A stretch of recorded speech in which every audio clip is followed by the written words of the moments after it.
Mother's Day ranks right up there at the top of holidays that matter to us as moms.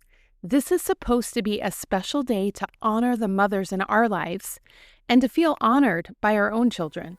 We envision bouquets of flowers, a lovely lunch out at a nice restaurant with our children, as we talk and laugh together, or at the very least, a heartfelt phone call from them.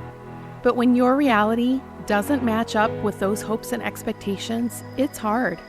Whether your child is incarcerated, battling an addiction, walking through a mental health crisis, or simply unwilling to talk with you right now, the pain of having those hopes for Mother's Day that won't materialize won't keep the day from coming.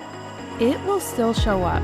So today, I'm walking you through how to prepare your heart, how to separate your identity from your child's choices, and how to create a simple, intentional plan for the day so you're not caught off guard by the emotions that come with it. You can have a peaceful Mother's Day even in the midst of what you're going through. So if you've been feeling anxious just thinking about Mother's Day coming up or wondering how you're going to get through it this year, today's conversation is for you. Grab your notebook and a pen, add some ice to your lavender latte, and let's talk through this together. Hi friends, welcome to the Praying Moms of Estranged Children podcast. Are you struggling with strained relationships and losses that have shaken your faith and left you wondering where God is? If you long for peace, a deeper prayer life, and faith that holds steady, you're in the right place. I'm Sarah, a wife, mom of adult kids, and your Jesus-loving friend. Here you'll find encouragement to help you trust God and practical tools to pray with confidence as you walk closely with Him. So turn off your alarm clock, pour a strong latte, and find peace as you trust God with your children and your broken relationships. Join the inner circle of Christian women who listen to this podcast. When you join the inner circle, you'll get weekly inspiration sent to your inbox. I promise I send no spam. You'll also get practical tips on how to trust God with your prodigal or estranged adult child, practical tips on how to find peace in broken relationships, and how to grow deeper in prayer. And you'll get early bird access to special offers. Sign up today by clicking the link in the episode show notes. Hi friends, well, this weekend is Mother's Day in the United States, and for many moms who have prodigal or estranged children, it's not the joyful day that people expect it to be. It's a day that we always expected would bring joy, but instead it brings sorrow for some of us as moms. And as much as we would love to feel special on this upcoming day, that is just not the reality for a lot of us. Instead, we're bombarded by posts and photos on social media, cards at the store, and pop-up ads for Mother's Day gifts whenever we're on the internet. All of these things remind us constantly in the weeks leading up to Mother's Day what we're missing out on. So before we talk about how to get through this day, we need to start by acknowledging how we feel. The truth is, you are missing out on something that you always wanted and expected to celebrate, and now that's not happening the way you thought it would. You're allowed to feel sad about that. Mother's Day can stir up all kinds of feelings of loss about what your relationship with your child used to look like or never became, or what you feel that it can never be again. We can't just gloss over that because there is going to be a lot of disappointment when you don't expect to hear from your child on Mother's Day. There's going to be sadness when you compare yourself and your situation to other families who are celebrating that day. So if you feel sad because your circumstances don't match up with the picture-perfect idea of what Mother's Day is, it's normal to feel sad. And if you've had numerous Mother's Days without hearing from your kids, you might not feel as sad anymore. That's normal too. You're just in a different place of grieving than someone else is.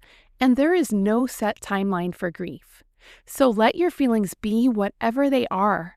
Once you've acknowledged what you're feeling, the next step is really important. There's something I want you to consider, especially as Mother's Day approaches and your heart might be feeling really heavy. Your identity as a mother hasn't changed due to how broken things might look right now between you and your child. Your role as a mother didn't ever come from your child. It was given to you by God, and it doesn't disappear because of distance, silence, or painful choices. God chose you to be the mother of your particular child for a reason, and nothing that's happening right now changes the fact that you showed up. You loved them, you invested in them, and you tried. That still matters. I know how easy it is to question everything when your relationship with your child isn't what you hoped that it would be. I know what it's like to replay the conversations, to wonder what you could have done differently, to carry a weight that feels unfair but hard to put down. But your identity was never meant to be built on your child's responses to you. It's anchored in something far deeper, far more secure than that. You are still a mother, you always will be, not in the past tense, not used to be, but still. And you are still worthy of love, you're still worthy of peace, and you're still worthy of a life that isn't defined by just this one area of pain. What's happening in your relationship might be uncertain, but who you are is not. So instead of letting this situation rewrite your entire identity, come back to what's true.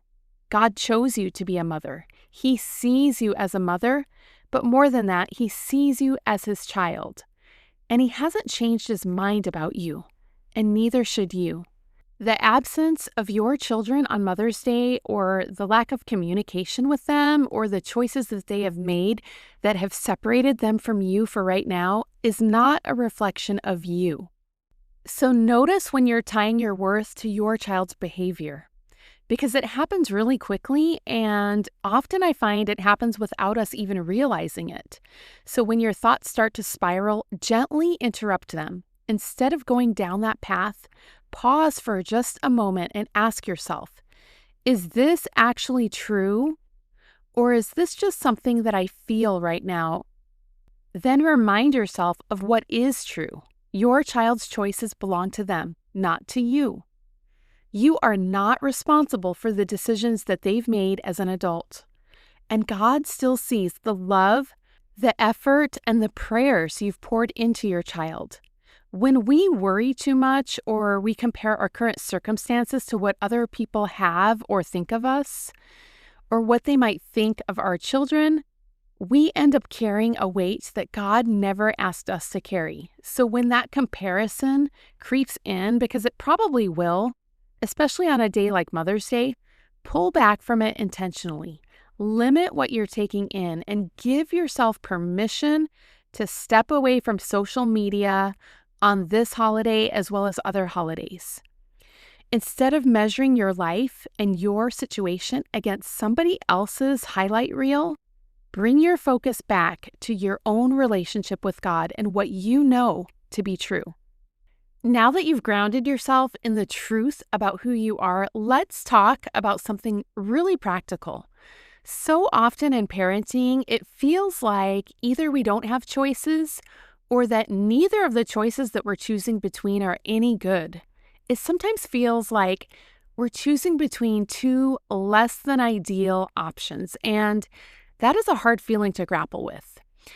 When it comes to Mother's Day, you have choices that are going to feel less than ideal because you would love to have a wonderful day with your child, and that might not be possible this year. But even so, you can make an intentional plan for the day. You don't have to brace yourself for sadness. You can guide your day in a direction that protects your heart.